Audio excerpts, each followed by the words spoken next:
Amém, irmãos? Amém. Meus queridos, nós estamos aqui no culto da celebração a Deus, na Santa Ceia do Senhor. E eu gostaria hoje de compartilhar com você uma mensagem que tem como título: Cristão, a peça que não se encaixa. Pessoal que anote isso hoje.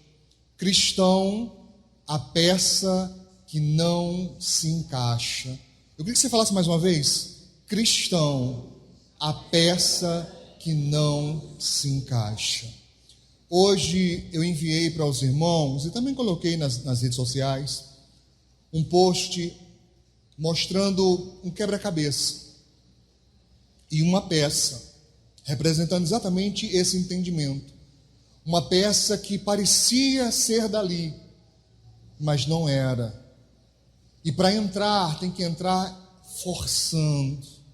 Tenta imaginar então, use aí esse seu poder de imaginação, imagine um tabuleiro de quebra-cabeça, né? E ali as peças em cima e você tentando colocar uma peça que parece que é dali, mas não é. Ela não entra bem, ela não entra fácil. Para que ela fique ali, você vai ter que empurrar, vai ter que imprensar, vai ter que fazer o uso de força. Assim é a vida do cristão quando ele tenta se encaixar no mundo.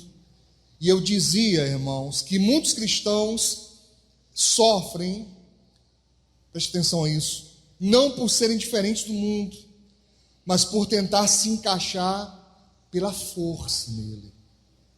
É isso que faz doer. É você não ser do mundo e querer se encaixar à força ali. Você entra, mas entra forçado. E é isso que vai causar dor na vida de muita gente. Eu tenho alguns textos hoje para a gente adentrar e estudar, mas eu não vou ter tempo de esperar que você abra. Então, se você é rápido para achar, você acha. Se não der, você só anota. Depois você pode pedir os obreiros, eles sempre anotam, e você pede: olha, qual foi os textos que o pastor falou, que eles compartilham com você. Em Romanos, capítulo 12, no verso 2, o apóstolo Paulo, ele traz um ensinamento que eu sempre repito aqui na igreja há anos. É um entendimento que eu amo muito. O apóstolo Paulo diz assim: olha, nós não temos como nos encaixarmos no mundo. Ele diz: não vos conformeis, conformidade, conforme, ou seja, da mesma forma, conforme, da mesma forma. Romanos 12, 2. Ele diz: não vos conformeis com este mundo, mas sede transformados, ou transformai-vos, ou permitam que Deus te transforme pela renovação da vossa mente, do vosso entendimento. Olha, isso é muito importante, irmãos. Paulo diz: se você fizer isso, se você não se conformar com o mundo, ou seja, se você não tentar se encaixar lá onde você não cabe, e se você permitir que Deus transforme sua vida, mudando o seu entendimento. Por quê? Porque não há possibilidade de mudança, se primeiro você não mudar seu sistema de crença. Olha aqui para mim.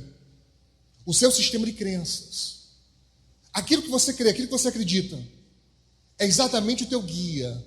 Não sou eu, não é a igreja, não são os seus pais, seus parentes, seus irmãos, seu marido, sua esposa, noivo, noiva, marido, namorado, namorado, não importa. Seu melhor amigo, não importa. É o seu sistema de crença que guia você. Então, se aquilo que eu digo não faz sentido para você, se aquilo que eu digo você reluta em acreditar, você não vai seguir. É simples assim. Por isso é que eu digo que ninguém muda ninguém. Ninguém muda ninguém.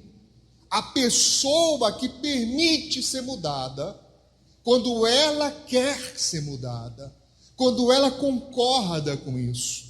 Porque se ela não concordar, meu irmão, escute o que eu estou te falando, nem Deus muda a pessoa. Não que ele não tenha poder, ele tem poder para tudo, mas ele deu essa permissão para cada um de nós. que nós possamos seguir aquilo que nós cremos, aquilo que nós acreditamos. E Paulo então vem dizer, ele fala muito claramente, você vai ser transformado, sua vida vai mudar, e eu creio que mudar para melhor, quando houver uma mudança do seu entendimento. E eu ensino, enquanto você continuar pensando igual pensava antes de se converter, você vai continuar agindo como agia antes. Algumas coisas mudam, claro, nós mudamos alguma coisa no vestimento, nós mudamos alguma coisa no linguajar, mas sabe, o núcleo duro do nosso entendimento, o centro do nosso entendimento, se ele não sofrer mudança, a mudança necessária que nós precisamos não acontece. Você me entende, sim ou não? Por favor, obreiros, ajudem aí. Na primeira carta de Pedro, é lá pertinho do Apocalipse. Se você for de trás para frente, fica mais fácil. Primeira carta de Pedro, no capítulo 1, Pedro fala uma coisa muito interessante que eu vou pedir para que você abra. Esse sim eu vou esperar, porque ele é muito importante, obreiros. Tem irmãos precisando, obreiros. 1 Pedro, obreiros, tem irmãos precisando de ajuda. Isso. Capítulo 1, no verso 14. Por agora, só o 14. Olha que coisa forte que Pedro, ele vem nos trazer aqui. Diz assim: como filhos obedientes. Como filhos obedientes. Então, se existe o filho obediente, quer dizer, de maneira subentendida, que também existe o filho desobediente. Mas Pedro diz, olha, como é que nós temos que ser? Temos que ser como filhos obedientes. Por que filhos? Porque ele está tratando de uma relação muito íntima, colocando Deus como nosso Pai. Ele não é apenas uma divindade, ele não é apenas, sabe, aquele ser supremo, terrível, que muitas pessoas imaginam Deus castigador, com um chicote na mão, quase um ser, né, sádico, quase alguém que tem prazer, né, em ferir as pessoas. Não, ele diz como Pai, e nós como filhos. Uma relação íntima, uma relação baseada em amor, uma relação baseada em aliança, como filhos obedientes, não vos conformando. Olha novamente essa palavra, novamente essa ideia de encaixe, de conformidade, de formas iguais, não tentar se encaixar, não vos conformando com as concupiscências. Essa palavra, eu já expliquei aqui algumas vezes, ela diz desejo desenfreado da carne. Quando você lê essa palavra concupiscência, você vai entender o quê? Desejo desenfreado, pecado, desejo pelo pecado. Não vos conformando com as concupiscências que antes havia aonde? Em vossa ignorância. Mas essa ignorância, olha para o seu irmão aí de novo. Eu não sei se essa pessoa é uma pessoa tranquila ou é uma pessoa um pouco mais agitada, mas aqui não está falando de ignorância no sentido de brutalidade, não, viu? Tá? Ignorância no sentido de ignorar, não saber. Ou seja, ele está falando do tempo que a gente não sabia das coisas de Deus. Nesse tempo que nós não sabíamos a vontade de Deus, o que reinava era a carne. É o que as pessoas dizem, olha, vamos para a festa, vamos lá no, né? Lá no sei lá onde, não vou nem dizer nome aqui para depois dar processo para mim, né? Vamos lá onde tem festa, lá na balada. Para quê? Para dançar. Para que mais? Para beber. Para que mais? Para se drogar. Para que mais? Para se prostituir. Eu sei que tem pessoas que vão para a festa para nada disso. Vai para ouvir um som, para dançar um pouco, para tentar aliviar um pouco a tensão. Mas grande parte das pessoas, essas outras coisas fazem parte do pacote. Nem todas, mas uma boa parcela sim. A pessoa já vai para a festa no intuito de arranjar alguém, né? Esperando terminar a noite no motel, arrumar um compromisso ali, transitório, que o povo chama hoje de ficar, né? Eu falo compromisso, mas não tem compromisso nenhum. É só mesmo prazer, e pronto, terminou, vai cada um para sua casa, e ponto final. Por que as pessoas fazem isso? Por que elas se embriagam? Por que elas se drogam? Porque elas precisam de prazer na vida. Senão a vida dela não tem sentido nenhum. A pessoa não suporta viver essa vida se não fizer essas coisas. E é essas coisas, ou são essas coisas, que a Bíblia chama de concupiscência, desejo da carne, por prazer. Por que os cristãos verdadeiros, que tem os cristãos que não são verdadeiros, por que os verdadeiros cristãos não sentem essa falta? Não precisam se drogar, não precisam, se embriagar, e mesmo assim tem prazer, porque nós descobrimos a fonte. Amém, irmãos? Você está me entendendo, sim ou não? A fonte, nós vamos direto. Um hino, um louvor a Deus causa em nós o mesmo prazer que muitos deles precisam de muitas coisas para sentir. Verdade ou mentira? Não é assim? Você canta um louvor, adora a Deus, você sente uma alegria, um prazer. Alguém já chorou aqui cantando? Louvando a Deus? Sem ser na igreja, sem ser na igreja. Na igreja é comum, mas sem ser na igreja, em casa mesmo. Está louvando a Deus ali, sente uma alegria, prazer. Tem gente que estava triste, amargurado, daqui a pouco ele esquece que estava triste, amargurado, que vinha uma alegria. Tem gente que começa a ficar até com vergonha, porque fala, aleluia, olha se os outros não estão vendo, né? Quem sabe, no trabalho, a pessoa lendo ali um versículozinho aí, dá aquela alegria, dá vontade de dizer, oh glória.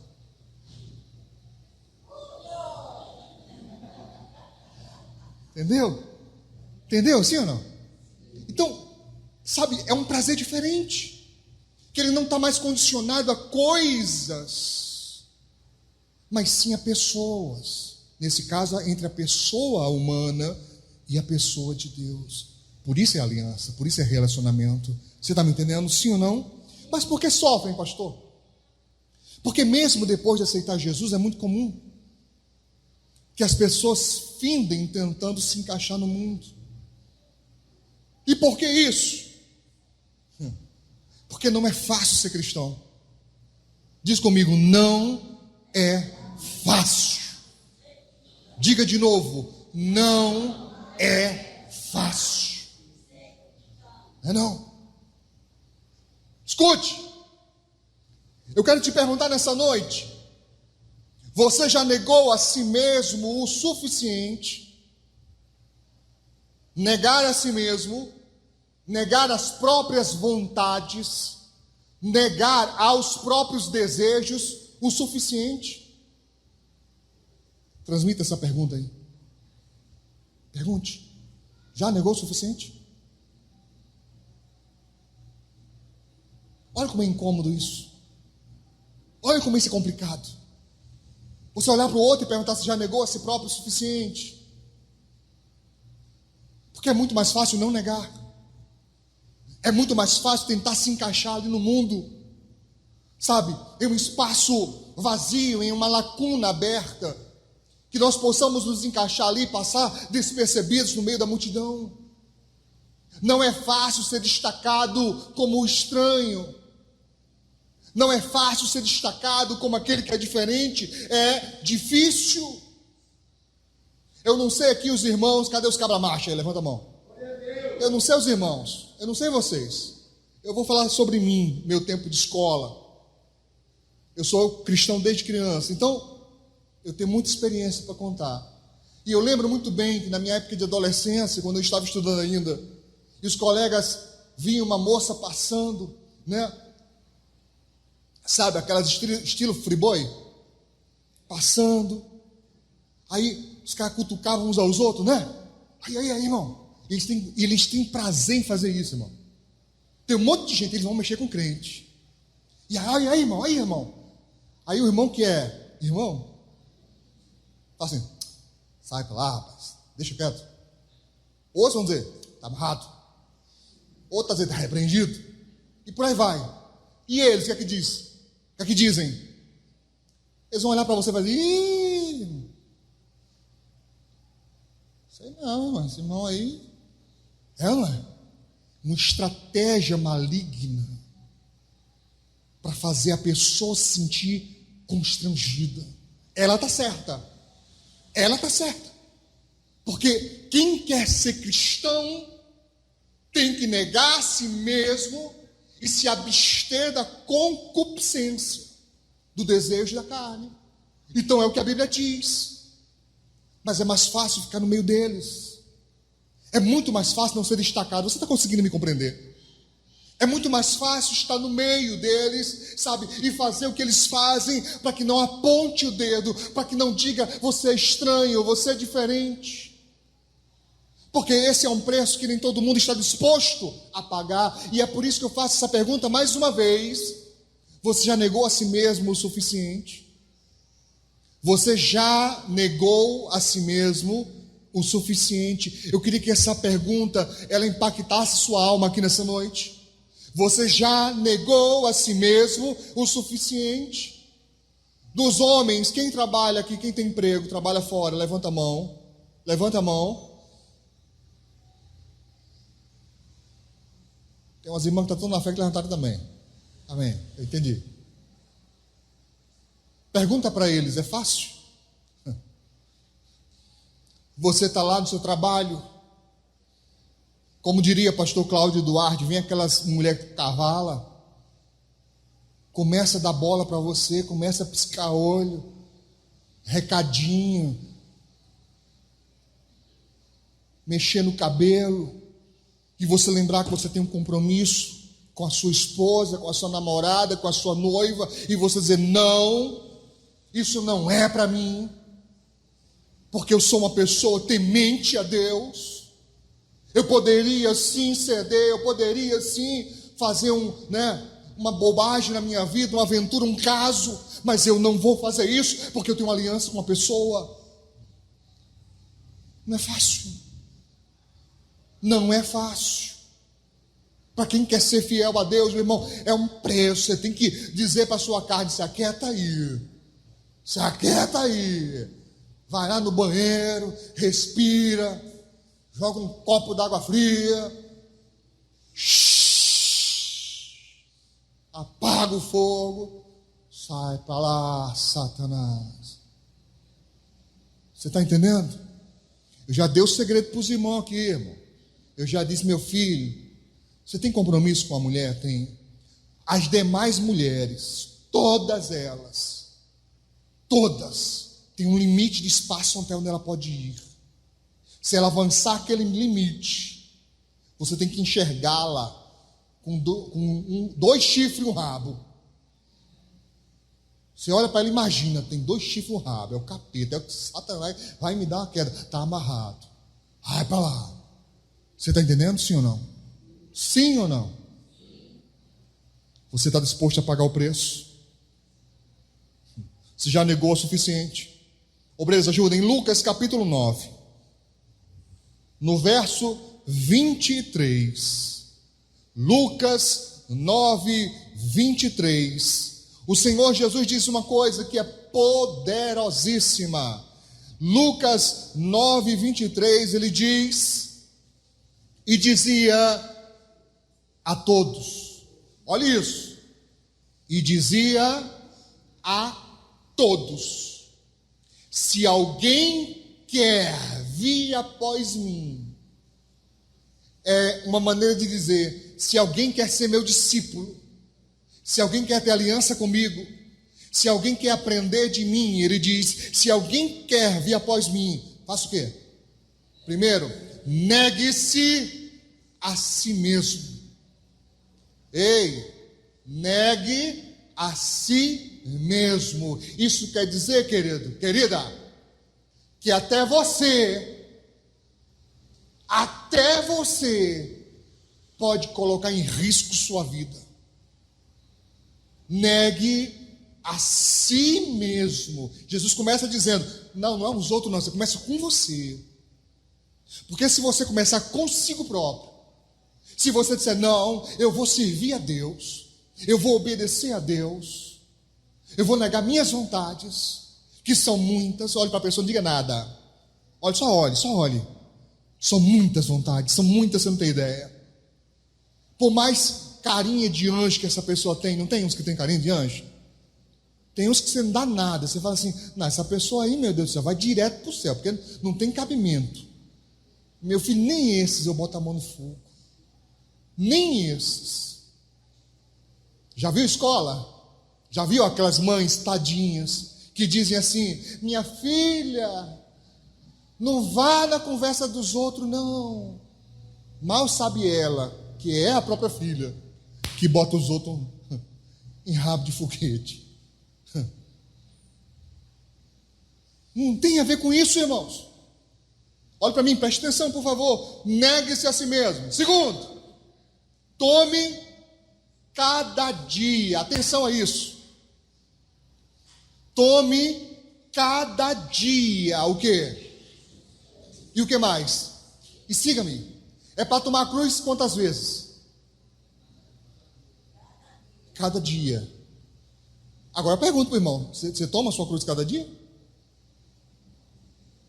Toma a sua cruz? Pega ela todo dia? Ela vai consigo todo dia? Mateus capítulo 10, verso 38 diz: e quem não toma a sua cruz e não segue após mim, não é digno de mim. Eita, querido, presta atenção aqui. Primeiro ele diz: quer vir após mim? Tem que negar a si mesmo. Tem que tomar a cruz todo dia, cada dia. E depois vir. Agora ele complementa dizendo: se não fizer isso, não é digno de mim. Não terá salvação.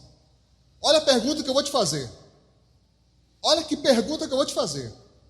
Você quer ir para o céu? Não é da magoa, não. Sabendo que ninguém vai morar no céu, viu, irmãos? É 7 anos, a Bíblia diz.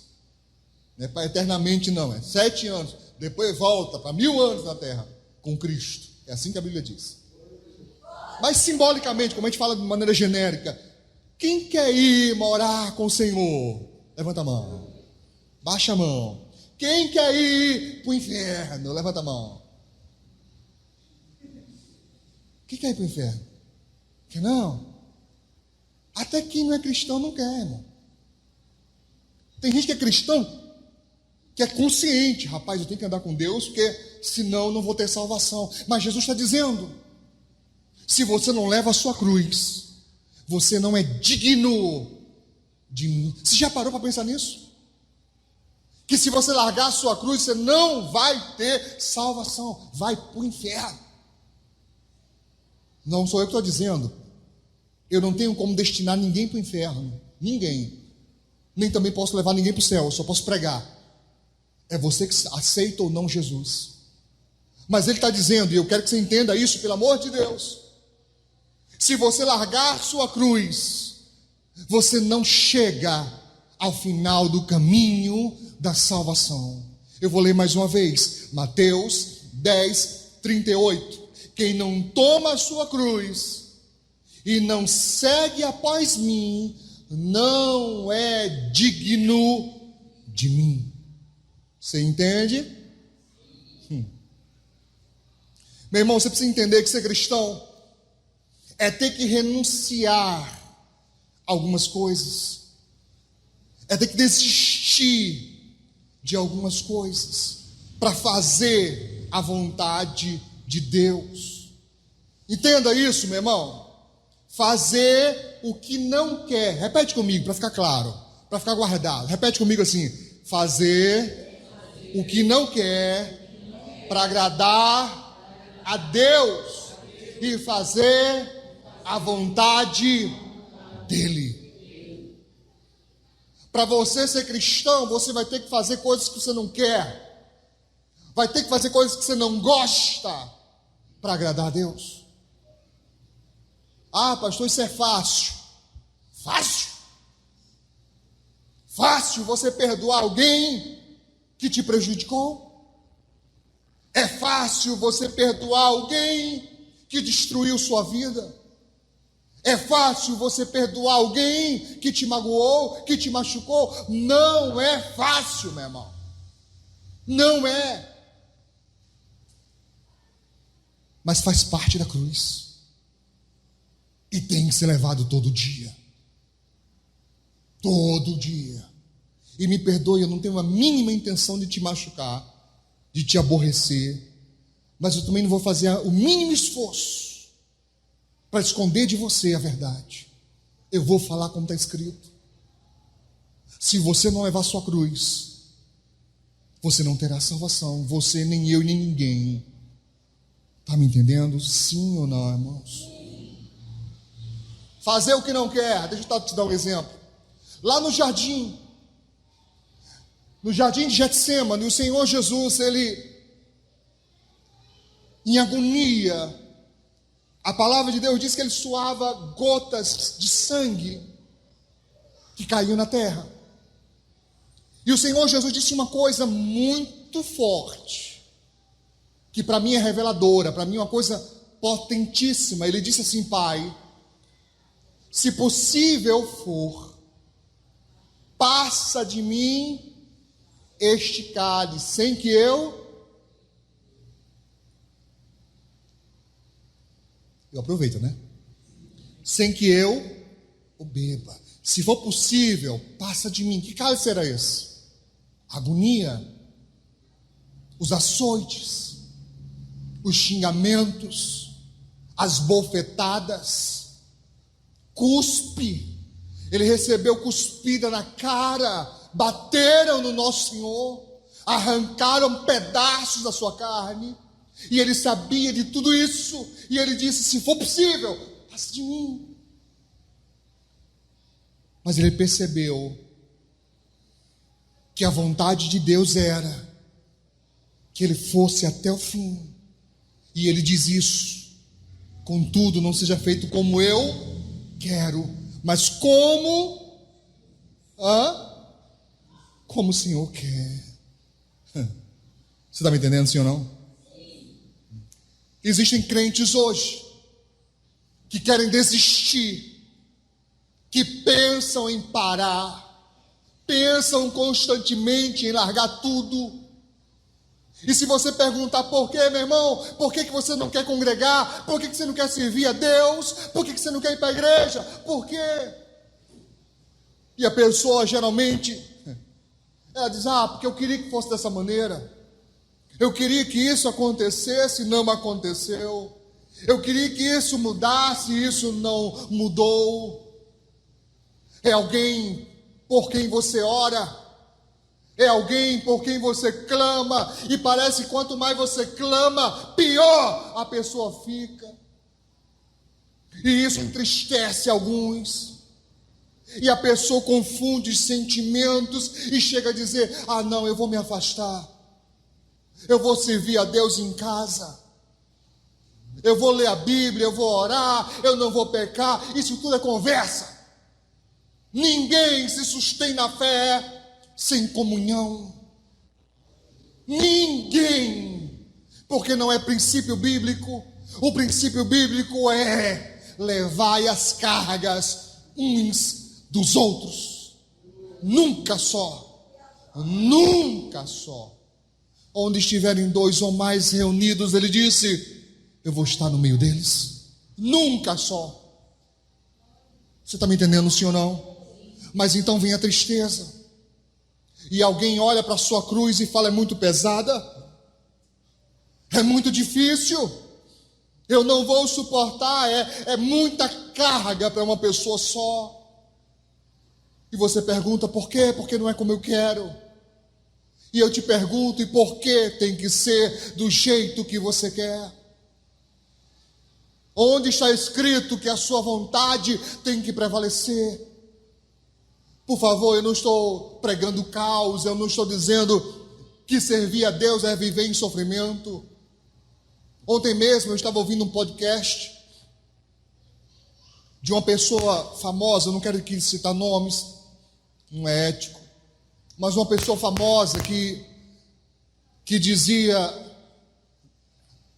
porque hoje a igreja fica dizendo que a pessoa sofredora é que tem que lutar, a pessoa sofredora é que tem que batalhar. Não. Está escrito na Bíblia que a mulher que apanha, aqui mulheres, a mulher que apanha tem que ficar apanhando e orando, conversa fiada. Eu já ensinei aqui na igreja: você é agredida? Vai na DP, na delegacia da mulher, Te garanto uma coisa, o valentão quando chegar lá, que a polícia fizer a unção, amansa. Tem deles que já chega chorando lá, já chega arrependido, pedir perdão. Tem negócio de a oração, não é oração, é ação. Você não tem a obrigação de ver como capacho apanhando de ninguém, sofrendo, não é isso que a Bíblia diz. Mas daí a dizer que nós não temos que enfrentar nada, daí a dizer que não tem que levar a cruz, mentira, tem que levar a cruz. E eu te pergunto, meu irmão, minha irmã, quem sabe se essa coisa que você tanto rejeita não é a cruz que você tem que carregar? E se for? Tem gente que já pensou, se for eu estou perdido. Vou ser salvo não, eu não vou lá não vou mesmo. Mas essa cruz aí, e tem gente que já está fazendo a imagem, né, da fisionomia de alguém na cruz. A cruz não é nem aquela cruz de imagem de madeira, é uma pessoa. Essa cruz aí, Deus que me livre, a vida inteira. Não, aí eu vou conversar com Jesus. A minha é mais pesada que a dele, pastor. Tem gente que pensa isso, porque entendeu tudo errado. Ei, você sabe o que é cruz? Você sabe o que é cruz? Deixa eu te falar um pouquinho aqui sobre cruz, queridos.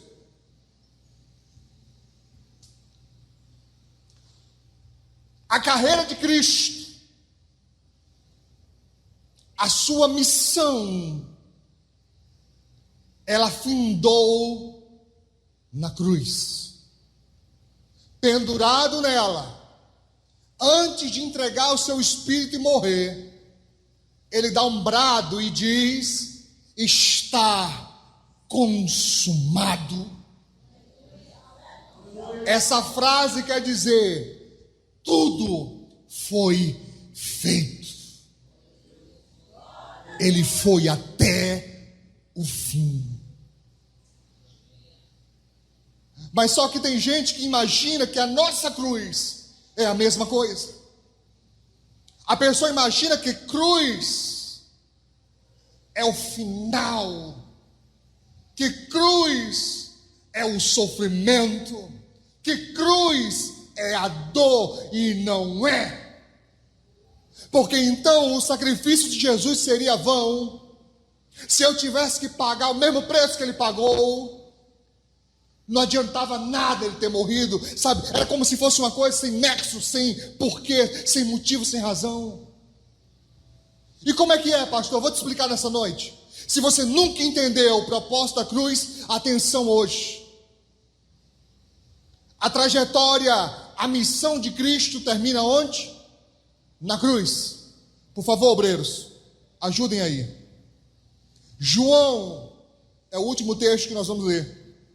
João capítulo 16, Mateus, Marcos, Lucas e João, é o quarto livro antes de Atos. João capítulo 16, antes de Atos. Você vai entender o propósito da cruz.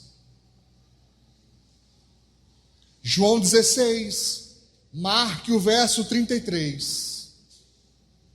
Ele é muito conhecido, mas às vezes desprezado no entendimento para algumas pessoas. João 16, 33 diz, Jesus falando: tenho-vos dito isto. Para quê? Para que em mim tenhais paz. Aí ele diz: no mundo, essa é a nossa carreira, essa é a nossa trajetória. No mundo tereis aflições. Espera aí, pastor, ele está dizendo que está falando para ter paz e diz que eu vou ter aflição? Como é que eu vou ter aflição e vou ter paz? Sabe, esse é o entendimento errado. É aí que trava. Porque a pessoa sempre associa a cruz ao sofrimento. Você acredita? Tem muitos cristãos que quando nos visitam aqui na igreja, que veem essa cruz aí, se assustam. Ah, que igreja de crente? De crente com cruz? Sim, ela não tem nenhuma imagem pendurada. Tem? Não. O que esse símbolo indica para você? O mundo nunca entendeu. Tanto não entendeu que a cruz virou símbolo de duas coisas. Sabe dizer para mim o que é? Se você disser para mim que é espantar vampiro, eu jogo a Bíblia daqui. Para duas coisas ela serve. Para quê? Visão do mundo. Uma, para indicar uma igreja. Não é assim? Se você vai num lugar e você vê uma cruz em um prédio, você identifica aquele lugar como uma igreja. Sim ou não? Ou como um centro religioso qualquer. Cristão. Não que para ser cristão precisa de ter uma cruz lá. Mas é uma indicação clara. Você vê uma cruz, você imagina que é uma igreja. Mas em outra coisa também ela é colocada. Como símbolo de quê? De morte. Muito mais de morte.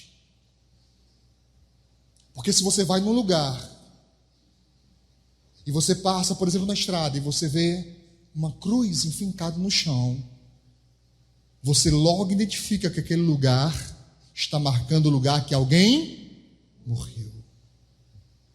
Entender errado. Ah, como entender errado. Esse é um símbolo de vida. Vida. Por quê, pastor? Porque o único que precisava estar lá foi até o fim e de lá gritou: está consumado, está terminado, não precisa outro fazer a mesma coisa, foi feito, está feito. Mas por que nós temos que carregar a cruz? Ela não é literal, ela é simbólica. Eu vou te explicar aqui. Preste atenção, irmãos. Ele diz assim: para que em mim tenhas paz, no mundo tereis aflições, mas tende bom ânimo. Se anima, se anima, se anima, ele está dizendo. Por quê, pastor? Olha aqui, está escrito aqui a revelação. Olha a revelação para você aí, olha. Eu venci o mundo. Eu venci o mundo. Se anima, eu venci. Se anima, eu venci. É vida. Escute. Sabe o que a Bíblia diz, queridos? Ela diz assim: olha, nós somos mais do que vencedores. Já expliquei isso aqui algumas vezes, mas vou explicar que tem gente novo que não ouviu ainda. Lembra que eu falei que a trajetória de Cristo foi até a cruz? Findou lá. De lá ele já ressuscita vitorioso. Mas o propósito era até lá. De lá para frente já era vitória, já era glória. E a nossa? E a nossa? A nossa começa na cruz. A dele terminou na cruz, a nossa começa na cruz. Mas a cruz aqui é símbolo de chegada. Irmãos, entenda isso, pelo amor de Deus. As pessoas correm e se esforçam, visualizando a linha de chegada. Elas estão atrás da linha de chegada, e só quem passa essa linha é chamado vencedor. Nós já começamos a correr depois da linha da chegada. Você entendeu isso?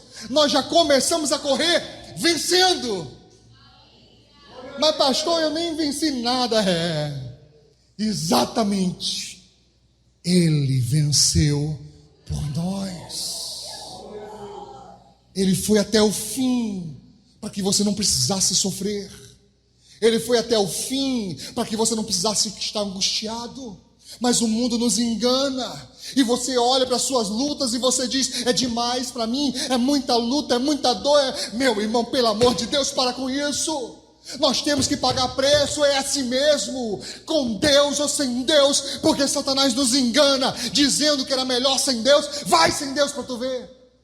Vai sem Deus para tu ver. Quem vai, chora, porque quer voltar e não consegue. Vai conversar com quem se afastou. Você vê uma angústia, porque a pessoa olha para a palavra e ela sabe a verdade. Ela olha para a escritura e fala: é assim mesmo. Tem deles que já foram crentes e dizem assim: é desse jeito. Até um linguajar ainda lembra. É desse jeito. Mas não tem força para voltar. É difícil. Sem Deus é difícil. Entende o que eu digo? Tem gente que diz assim: eu não entendo, pastor. Depois que aceitei Jesus, as coisas vieram e é tanta coisa acontecendo, é enxurrada, sabe? É uma coisa atrás da outra, uma coisa atrás da outra. Ei, já ia acontecer. Já ia acontecer, Deus chegou antes. Chegou antes na sua vida, para que você não passasse por isso sozinho. Para que você não olhasse para trás e dissesse: estou só. Porque hoje, irmãos, há um mistério nesse mundo. Onde houver um servo do Senhor, ele não estará só. Pastor, você não disse que não existe essa coisa de cristianismo isolado? Sim, eu estou dizendo que não existe cristianismo isolado. Mas se em algum momento da vida a pessoa olha para um lado e para o outro, não tem ninguém para ela ajudar, ela se buscar a Deus, se ela se entregar ao Senhor, se ela falar com Deus, se ela contar suas dores, seus problemas em oração, ela vai receber consolo, ela vai receber conforto, ela vai se sentir abraçada, vai se sentir consolada, porque Deus está com ela onde quer que ela esteja. Esse é o nosso Deus.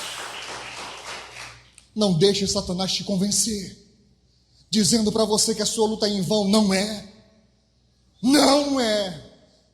Hebreus capítulo 6, verso 10, o meu versículo predileto na Bíblia. Ele diz: porque Deus não é injusto para se esquecer da vossa obra e do trabalho de amor que para com seu nome mostrastes, enquanto serviste aos santos e ainda servis. Não é em vão.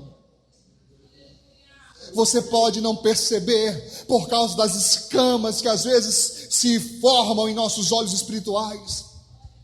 Você pode não perceber por causa das lutas que são grandes. Mas se você parar para analisar, se você olhar ao longo do seu caminho, você vai ver a mão do Altíssimo ali. Ela sempre esteve ali. Amém?